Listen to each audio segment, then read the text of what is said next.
Olá, muito boa tarde para você de casa, boa tarde para você de toda a nossa região. Muito obrigado pelo carinho da sua companhia, obrigado pela sua audiência aqui na tela da Band. Um ótimo início de semana, ótimo início de mês. Hoje é dia 1º de abril de 2013, aqui na tela da Band. Tem os destaques de Campinas, de toda a nossa região. Destaques para você que sofre com problemas no seu bairro, na sua rua, na sua cidade. Olha, o Brasil Urgente da última sexta-feira foi saboroso demais. Mostramos aqui a fábrica de chocolate, na Fazenda do Chocolate da cidade de Itu. Quem ainda não pôde acompanhar, pode acessar o site da Band, band.com.br/Campinas, e tá lá a reportagem, viu? Foi muito bacana a nossa visita, uma delícia, saborosíssima demais a nossa reportagem da última sexta-feira. Recebi vários e-mails, várias mensagens de telespectadores que ficaram impressionados com essa fábrica de chocolate. Você gostou, Marcão? É maravilha, rapaz. Acesse lá www.band.com.br/Campinas. Olha, no programa de hoje nós vamos mostrar um caso de arrepiar, E não tem nada a ver com violência, diz respeito, na verdade, ao descaso com o cidadão que já atinge uma determinada idade, que já viveu tudo o que tinha para viver e que mereceria, na verdade, respeito, e não recebe respeito de quem deveria dar a ele. É o caso de uma senhora, uma idosa de 102 anos, ela vai fazer aniversário amanhã. Ontem comemorou a Páscoa com os seus 16 filhos. Além dos 16 filhos, tem netos, bisnetos. Acho que ela já é tataravó, não é isso, Olícia? Parece que ela já é tataravó. Coisa terrível. Bom, o que aconteceu? Ela tem 102 anos, se cadastrou no programa do governo federal Minha Casa Minha Vida e agora está esperando um sorteio para poder conseguir a casa própria. Não é demais isso não, hein? Não é demais isso não? Você está vendo as imagens aí, olha, é uma idosa de 102 anos e o sonho dela é ter a casa própria. Ela trabalhou a vida inteira, trabalhou duro, trabalhou pesado na roça, ao lado do marido. Agora, aos 102 anos, tudo que ela mais quer é sair do aluguel, é ter a casa própria. Só que nesse país onde velho é maltratado, nesse país onde idoso só vale de preferência morto aos olhos de alguns políticos, alguns gestores públicos, é uma tristeza sem tamanho. É uma tristeza sem tamanho. Uma vencedora, chegando aos 102 anos de vida, em meio a essa confusão danada que a gente vê no nosso país.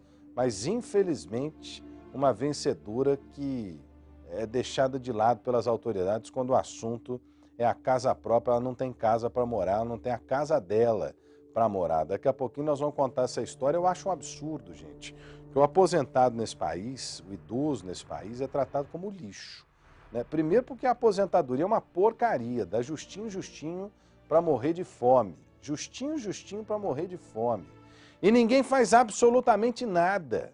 A impressão que eu tenho, numa boa, eu estou falando isso aqui do fundo do meu coração, a impressão que eu tenho é que às autoridades interessa que o velho morra, sabe? É que o idoso parta dessa para uma melhor, deve ser bem melhor mesmo do que conviver com essa gente insensata e sem coração aqui no nosso país, para que eles possam se sentir tranquilos. Não existem políticas suficientes voltadas à população de mais idade. Infelizmente. Daqui a pouquinho nós vamos trazer mais detalhes para você que está ligado na tela da Band. Pode vir comigo aqui. Eu estou esperando a sua manifestação. Pode acessar o Facebook, é o facebook.com/rodrigo.salomão.790. Faça-me o favor de curtir lá a minha página, por favor. Vamos contabilizar lá o quanto mais gente discutindo, quanto mais gente debatendo, melhor, hein? rodrigo.salomão.790 é o Facebook. Ou então manda para cá o seu e-mail no burgcampinas@band.com.br. burgcampinas@band.com.br. Você também pode participar pelo Ligue Band, que é o 9685-1010, digite o 3 para entrar no Brasil Urgente, 3 para deixar o seu recado e 1 para finalizar. E vamos seguir aí, porque o negócio hoje está pegando fogo, hein? O negócio hoje está pegando fogo. Nós já temos condições de falar com a Karina Rica, ao vivo da cidade judiciária aqui em Campinas?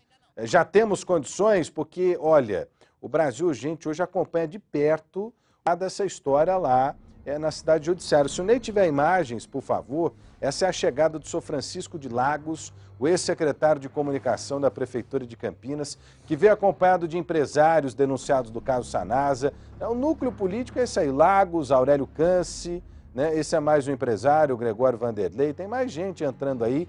22 réus do caso Sanasa voltam hoje a mais uma audiência. Está aí o ex-secretário Carlos Henrique Pinto, ex-secretário de Segurança Pública.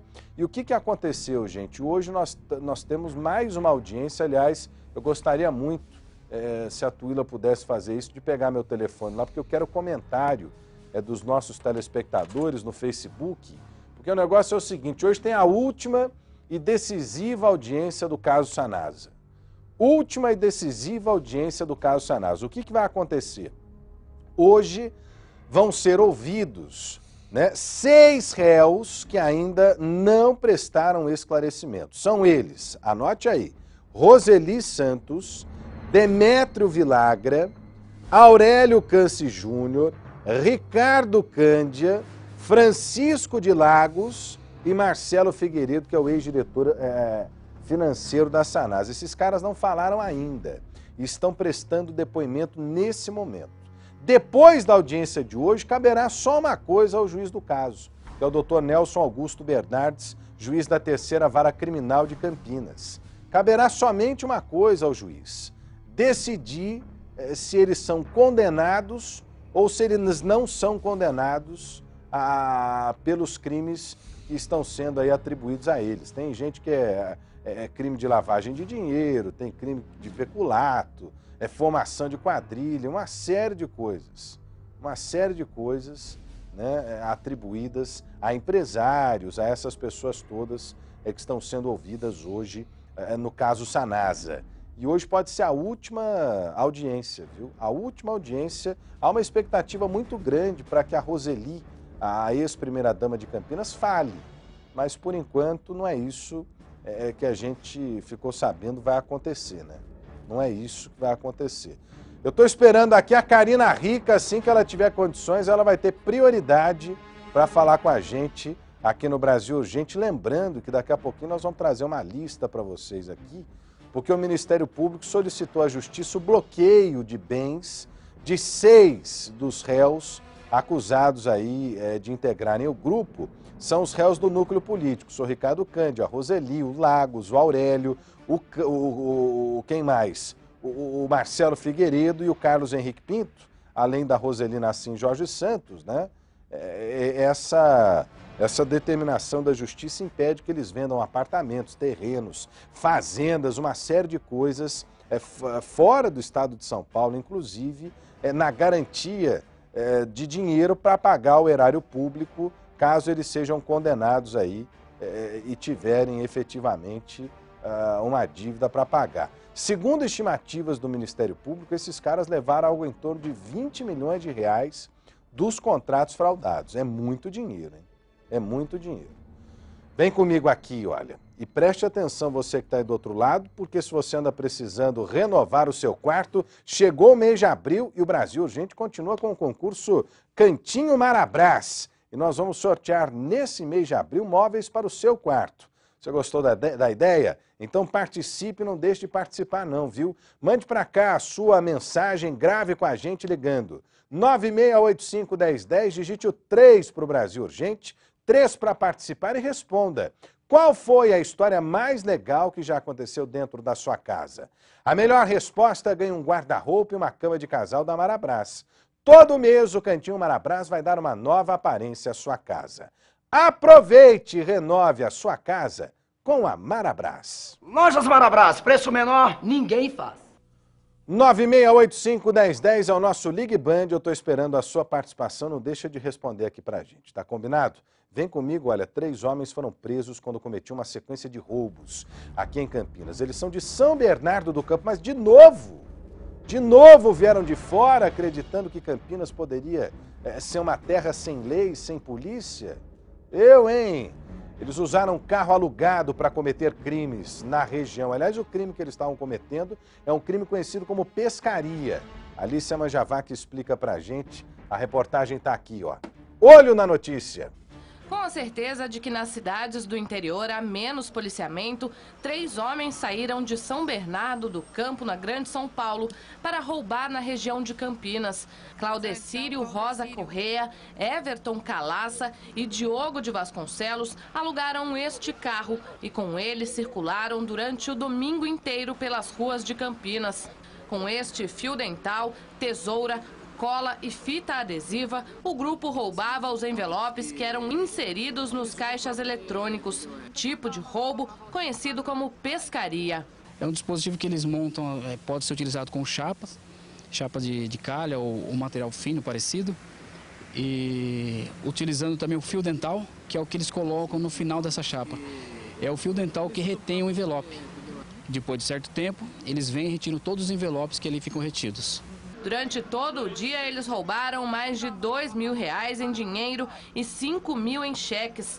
Mas a ação foi interrompida quando policiais militares desconfiaram dos suspeitos. Durante a averiguação, constatamos que as suas versões não constavam com uma com do outro. Uns alegavam que estavam ali para tomar um café, outros alegavam que era para utilizar o branco e o outro não sabia o porquê que estava lá. Com o trio foi apreendido o material usado nas ações, celulares, uma lista dos bancos que seriam alvos e um GPS. Constatamos que no GPS se encontravam um trajeto de 12 avenidas e 12 locais distintos que eram somente de bancos. O envelope depositado pela mulher deste ajudante de pedreiro que tinha sido roubado foi recuperado. Nele estavam R$500 que ela economizou e iria guardar na poupança. Economiza tanto para um dia que você precisar, você vai lá e tem essa surpresa, né? Às vezes não acontece nem só de roubo, às vezes acontece de outros casos de você ir na conta ter lá clonado seu cartão, tirar um dinheiro que você jamais esperaria que saísse da conta, né? Nossos governantes têm que sim ter mais, né? Porque a polícia prende hoje e daqui a 2 meses tá solto na rua, né? Olha, eu acho um absurdo isso que esse cidadão falou e eu repito isso todo santo dia, né? Prende hoje, daqui a pouco está na rua. Esse é o pensamento comum da população. Diante da incerteza de que haverá punição, diante da incerteza de que haverá alguma coisa para proteger o cidadão de bem, né? Infelizmente é isso que a gente vê. A lei protege bandido e bota o bandido na rua e a polícia não pode fazer nada, a justiça fica de mãos atadas e você imagina o cidadão como é que fica, né? Você imagina o cidadão como é que fica. Preso dentro de casa, refém do medo, na mesma condição desse cidadão aí, ó. Na mesma condição desse cidadão.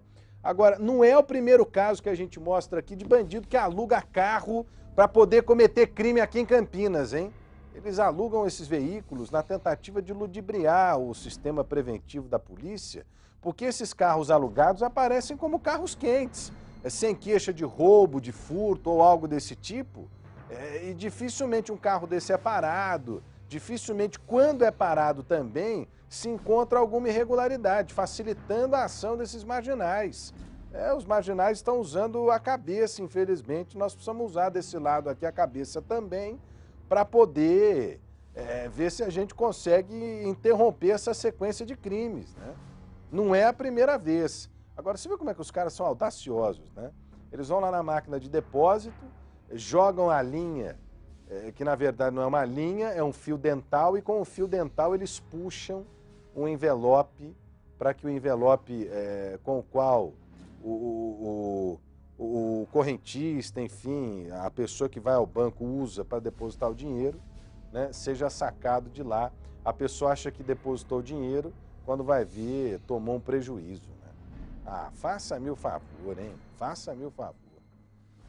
Vem comigo aqui, tem aquele caso terrível, nós vamos relembrar lá em Indaiatuba, quando aquele motorista de 24 anos matou 2 pessoas atropeladas e deixou outras 6 feridas. Ele perdeu o controle do carro, invadiu a calçada e depois atingiu um trailer de lanches. As vítimas são mãe e filho, né? E parece que tem gente bem mal, hein? Parece que tem gente bem mal. Vamos recontar primeiro esse caso aí com a Lucimere Ramalho. Daqui a pouquinho o Felipe Pereira vai ter informações para mim. Parece que tem gente mal, né? Infelizmente, muito mal, depois desse acidente que foi terrível, de imagens impressionantes. Deixa eu ver a reportagem aqui comigo. Ó. Olho na notícia. As imagens feitas minutos depois do acidente mostram um cenário de guerra. Tudo aconteceu por volta das 11 da noite na Avenida Visconde de Indaiatuba, uma das principais da cidade.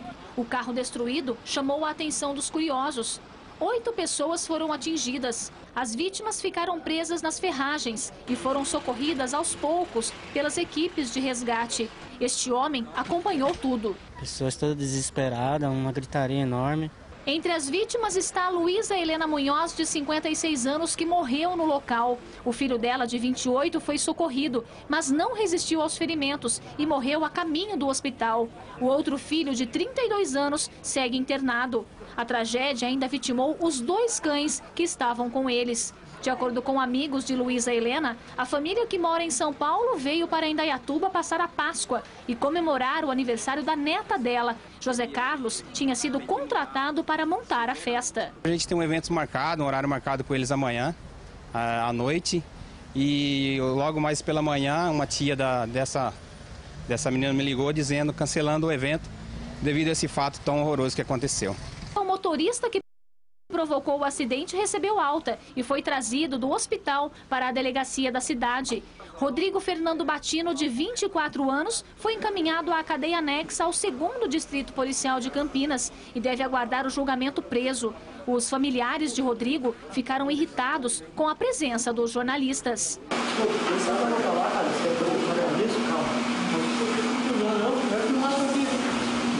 De acordo com informações de testemunhas, o carro dirigido por Rodrigo estava na avenida em alta velocidade. Neste ponto, ele subiu na calçada e arrancou aquele banco. Com muita violência, ele pegou as pessoas que estavam neste ponto tomando um lanche. O carro só parou ao bater. O impacto foi tão grande que deslocou o trailer por mais de meio metro.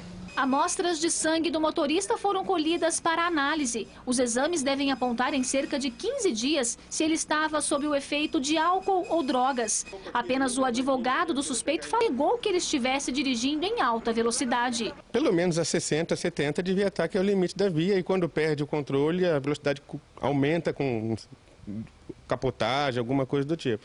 Vamos ver o que a perícia vai falar, qual a velocidade que ele está. Morador da região, este empresário afirma que a avenida onde ocorreu o acidente é constantemente usada para rachas. Muitos anos já que o pessoal, a garotada usa a avenida aqui para disputa de racha. E várias vezes a gente você passar aqui de sexta, de sábado à noite, você vai ver os carros turbinados, rebaixados, eles fazendo esse tipo de competição aqui.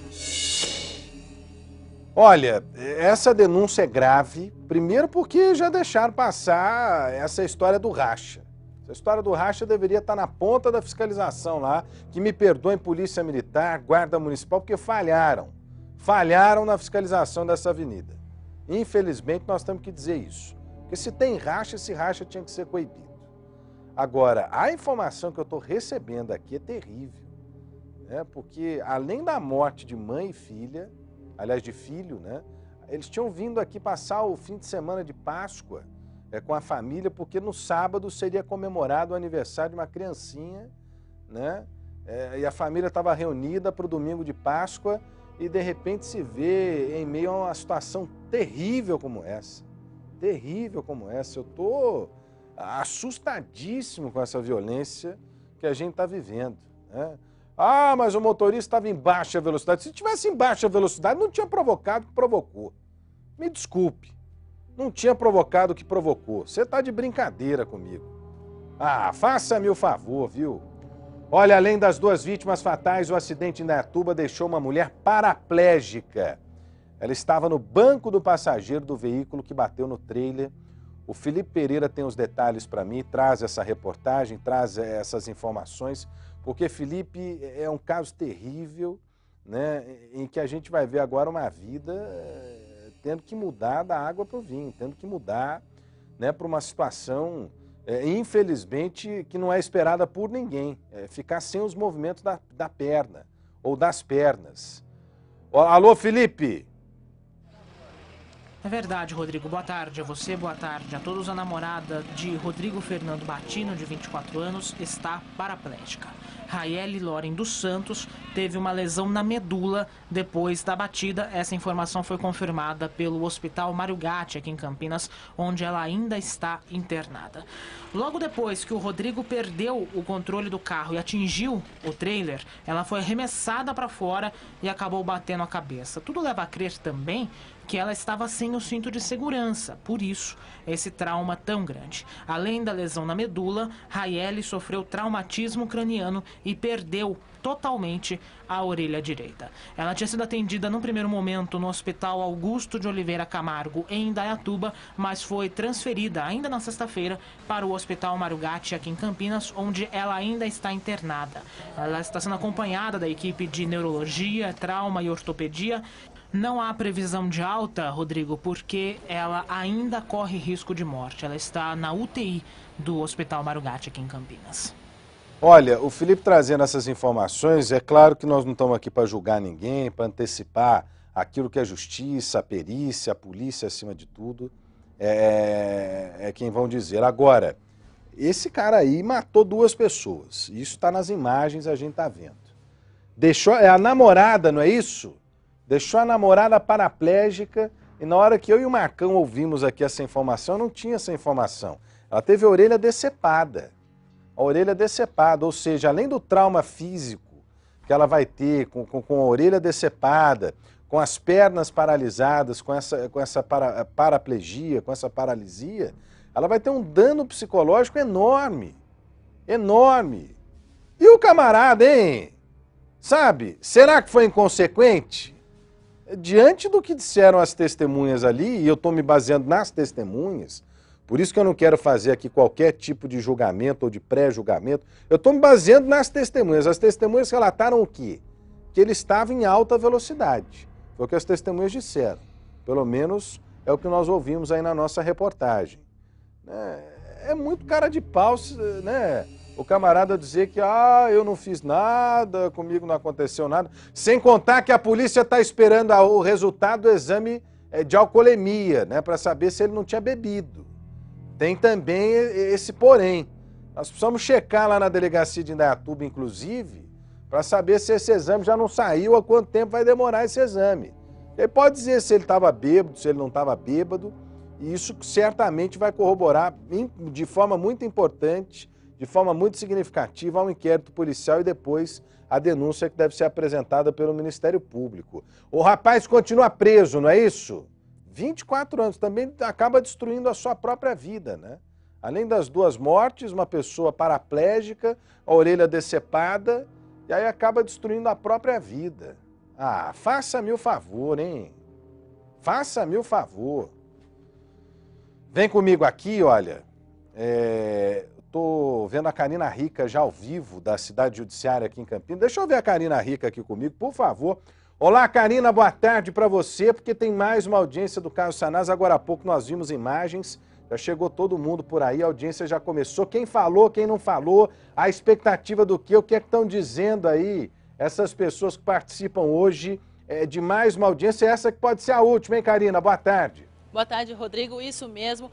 Nessa audiência vão ser ouvidos 6 réus. Essa pode ser a última audiência do caso. Até agora, dos 6, 4 já foram ouvidos. Resta falar agora um dos depoimentos mais esperado, que é o da ex-primeira-dama de Campinas, Roselina Sim Jorge Santos, que é acusada aí de ser a líder do esquema, e também do ex-secretário de comunicação, Francisco de Lagos. A audiência foi retomada agora, depois de um intervalo de 20 minutos pedido pelo juiz Nelson Augusto Bernardes. O primeiro a depor foi o ex-diretor técnico da Sanasa, Aurélio Canci Júnior. Ele se negou a responder às perguntas do Ministério Público e dos advogados dos outros réus. Para o juiz, ele afirmou que as acusações feitas pelo delator do caso, Luiz Jaquino, foram feitas por ódio e divergências entre os dois. Ele disse ainda que não sabe por que está sendo investigado. Depois foi a vez de Marcelo Figueiredo, ex-diretor financeiro da Sanasa, que optou por ficar em silêncio. O mesmo aconteceu com o ex-diretor de controle urbano, Ricardo Cândia,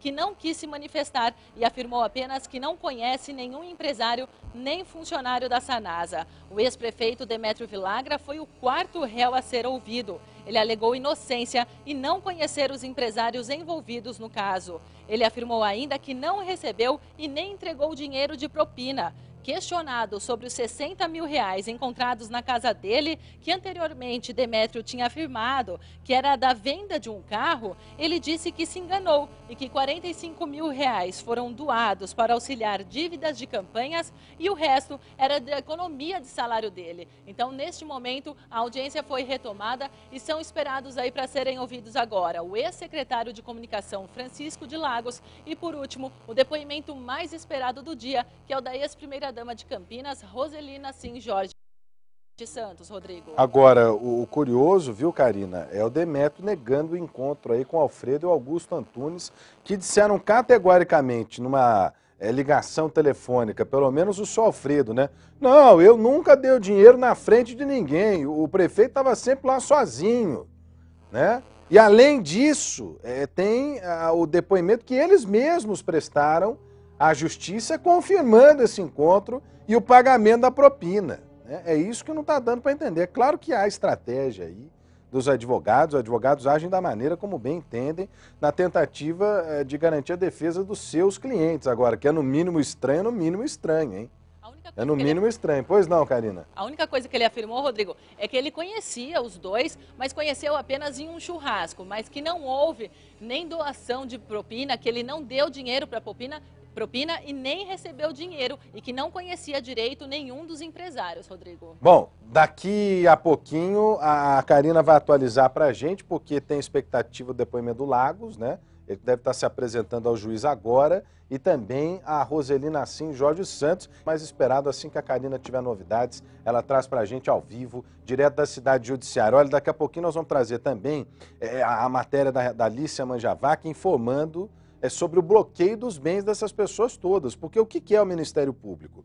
Como ninguém sabe onde está o dinheiro da propina, como ninguém sabe onde foi parar o dinheiro desviado da prefeitura, é preciso garantir alguma maneira, né? É preciso garantir alguma maneira de se fazer o pagamento dessa dívida toda, caso tenhamos aí a confirmação de que, de fato, houve esse caso de corrupção e, de fato, essas pessoas sejam condenadas. Então, havendo essa condenação, esse dinheiro precisa ser devolvido aos cofres públicos. Por isso, a Justiça determinou o bloqueio de bens dos acusados. Daqui a pouquinho nós vamos detalhar na reportagem da Alicia Manjavac para você. Pode vir comigo, ficou bonito esse treco aí, hein, Ney? Ficou bonito, olha lá. Eu tô de um lado, as imagens estão do outro. Como é que chama isso aí? Janelinha? Ah, o Marcão está dizendo aqui que o nome é técnico. Wipe. Muito bem, ficou bonito esse negócio aí, viu? Mas pode vir comigo aqui, porque tem um homem transtornado que agrediu um motorista, assumiu o volante de um ônibus e jogou o veículo em uma ribanceira. O coletivo saiu de São Paulo com destino a Campinas. 3 pessoas morreram e 28 ficaram feridas. Deixa eu ver a primeira reportagem com a narração da Cíntia Absalonsen. Olho na notícia.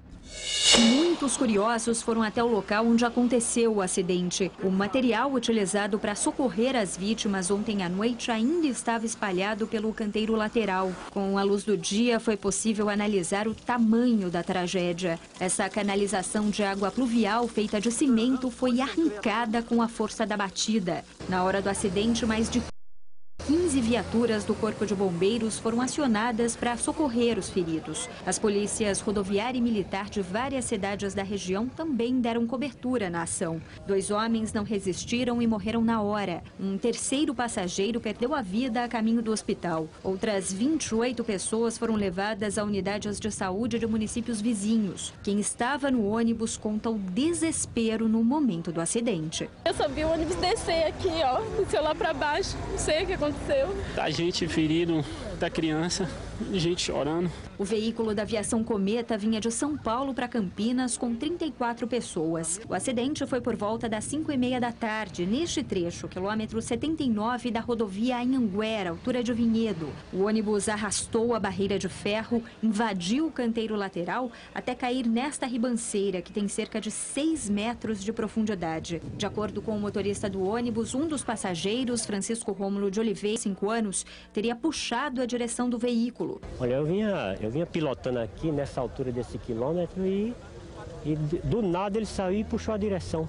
Um passageiro? É, um passageiro. Chegou a dizer alguma coisa? Não falou nada. A Polícia Civil de Vinhedo vai abrir inquérito para apurar as causas do acidente. Olha, nós temos aí a testemunha ocular de tudo isso, que é o motorista do ônibus. Se o Ney puder voltar para mim nessa sonora, nessa entrevista que ele deu a Lucimeire Ramalho, ele está trazendo uma informação que chocou a todos no fim de semana, né? De que um passageiro muito louco, muito maluco, né, fora das suas faculdades mentais compreensíveis, atacou lá o motorista, puxou o volante e jogou o ônibus ribanceira abaixo. Eu fico imaginando o desespero dessas pessoas. Tem o trecho dele contando aí? Deixa eu ouvir de novo o que disse o motorista. Ele é a testemunha ocular do fato.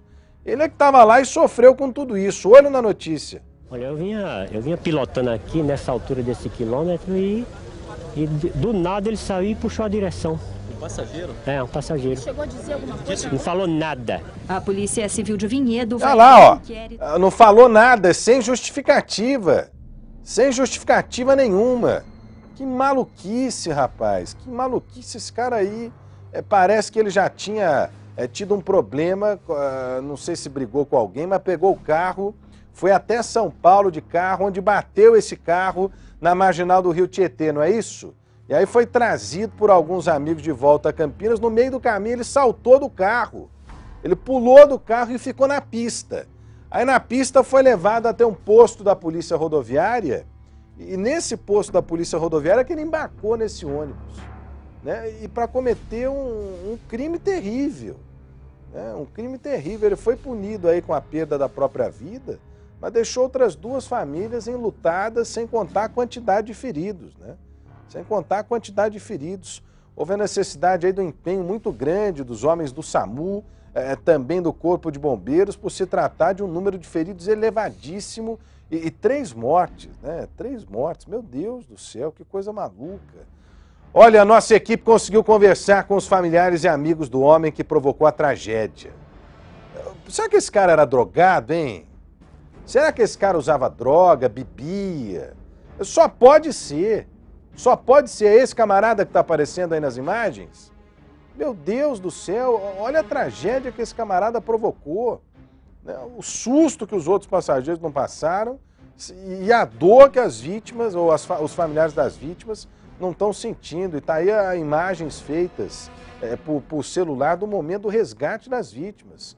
No momento em que isso tudo aconteceu. E ali o relato de um dos funcionários que ouviu das testemunhas, né, o que o homem tinha feito.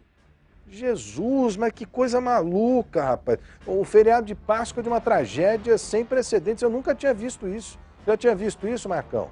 O cara simplesmente invade a cabine do ônibus, pega a direção, joga o ônibus ribanceira abaixo. Nem em filme, Marcão. O Marcão tá dizendo só em filme. Só se fizeram um filme disso aí, cara. Nem em filme a gente vê. Você tá louco. Olha, o avô do rapaz falou com a Lucimeire Ramalho. Vem comigo aqui, deixa eu ver a reportagem. Tá aqui, ó. Olho na notícia. Francisco Rômulo de Oliveira, de 25 anos, entrou no ônibus no quilômetro 37 da rodovia Anhanguera, na região de Cajamar. O jovem aproveitou a parada do veículo no momento em que 3 policiais desceram na base da polícia rodoviária. De acordo com testemunhas, o homem levantou por 2 vezes e conversou com o motorista. Ele até perguntou se faltava muito para chegar a Campinas. Na 3ª vez, esbarrou no condutor e agarrou o volante, levando o ônibus para a ribanceira. De acordo com informações de um amigo, o jovem já tinha se envolvido em um acidente de trânsito no mesmo dia em São Paulo. O chefe dele foi à capital paulista para buscá-lo e voltava para Mogi Guaçu. Mas no caminho, Francisco saltou do carro. Ele pulou do carro no pedágio, quando diminuiu passar o pedágio, ele saiu correndo. Aí os meninos tentou pegar ele, não conseguiu. Aí agora ele pegou essa carona no ônibus e fez isso aí. Segundo a família, Francisco era um homem calmo e trabalhador. Nascido na cidade de Umarizal, no Rio Grande do Norte, há cerca de 1 ano ele morava em Mogi Guaçu, onde trabalhava em uma loja de roupas. Para o avô do jovem, a bebida alcoólica e as drogas podem ter sido os motivos da tragédia. Ele usava droga. E misturou a droga com bebida agora na Quinta-feira Santa e ficou louco desse jeito, pegou o carro do patrão, foi para São Paulo e bateu o carro por lá sem saber nem quem bateu, né? O amigo do jovem afirma que ultimamente Francisco apresentava comportamento estranho. Ultimamente a gente estava conversando com ele, ele percebeu que ele estava com algum problema, né? Mas ele não chegou a falar para nós o que era, o que não era. E a gente estranhou a atitude dele, né? Aí ele falou, tal dia eu falo com você. Aí, o último dia que eu falei com ele foi quinta-feira à noite. O homem era casado e já tinha passagem pela polícia no Rio Grande do Norte por porte ilegal de arma. A esposa dele, que ainda mora em Umarizal, viria para Mogi Guaçu em maio para morar com o marido. A maior tristeza que eu tenho é porque ele fez com inocentes que não tinha nada a ver com o problema dele, né? Olha, o avô acabou confirmando aí que o rapaz tinha usado droga, né? Acabou confirmando que o rapaz tinha usado droga. Olha, eu tô achando essa história uma história recheada de um negócio que não dá para explicar. Não dá para explicar. Agora, me chama a atenção na fala do amigo dele ali. Ele diz o seguinte: nós fomos buscá-lo em São Paulo depois de bater o carro, ele bateu o carro do patrão em São Paulo, e na volta, o rapaz aí, o tal do Francisco, pulou para fora do carro e ficou na rodovia. Ninguém conseguiu barrar esse homem. Ninguém conseguiu controlar esse homem para que ele não fizesse essa tragédia. Meu Deus do céu. Aliás, eu acho que tem uma outra reportagem aí, dos familiares das vítimas dessa tragédia inconformados, né? É porque alguns acreditam que esse caso poderia ter sido evitado. É que o Francisco ficou dando sopa lá na beira da rodovia e foi levado ao posto da Polícia Rodoviária na saída de São Paulo, onde ele acabou tomando o ônibus. Não é isso?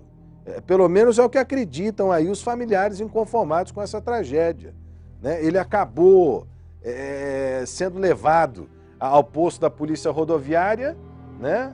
E embarcado pelos policiais rodoviários nesse ônibus que vinha para Campinas. Deixa eu ver a reportagem da Eliette Zanotti. Olho na notícia. Edson Rodrigo da Silva, de 34 anos, trabalhava nessa empresa como inspetor de tráfego há 3 anos. Só no início da tarde, o corpo dele chegou para ser velado em Hortolândia. Parentes e amigos estavam abalados. Era ser um menino que não tinha tristeza para ele tudo era alegria, era tudo certo, tudo tranquilo. De acordo com a família, Edson vinha de Belo Horizonte, pegou carona para Campinas porque tinha pressa de chegar em casa. Era o aniversário de 8 anos do filho. O pessoal todo aguardava pro parabéns.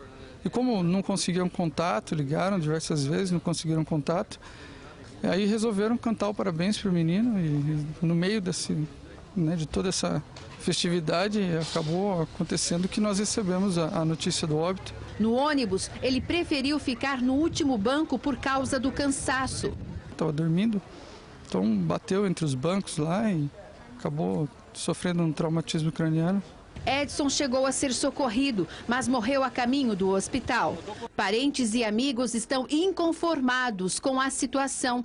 Eles afirmam que os guardas do posto onde Francisco Rômulo de Oliveira entrou no ônibus sabiam que o rapaz estava desequilibrado. Conversando com os policiais que atenderam a ocorrência, eles disseram para mim que os policiais da base em que ele embarcou, certo, recebeu uma denúncia que tinha um senhor correndo risco na pista, tipo dançando, e que estava sob efeito de droga ou álcool. Então eles falaram que para ele ficar ali, se o problema fosse vir para Campinas, que ele parava um ônibus, ele colocaria dentro do ônibus.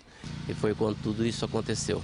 As outras 2 pessoas que morreram vão ser enterradas nos estados de origem. O corpo de Francisco Rômulo de Oliveira segue para o Rio Grande do Norte. Já o corpo do passageiro, João Paulo de Souza, vai para o Ceará. Nós vamos para um rápido intervalo comercial. Daqui a pouquinho tem mais Brasil Urgente para você. Não saia daí.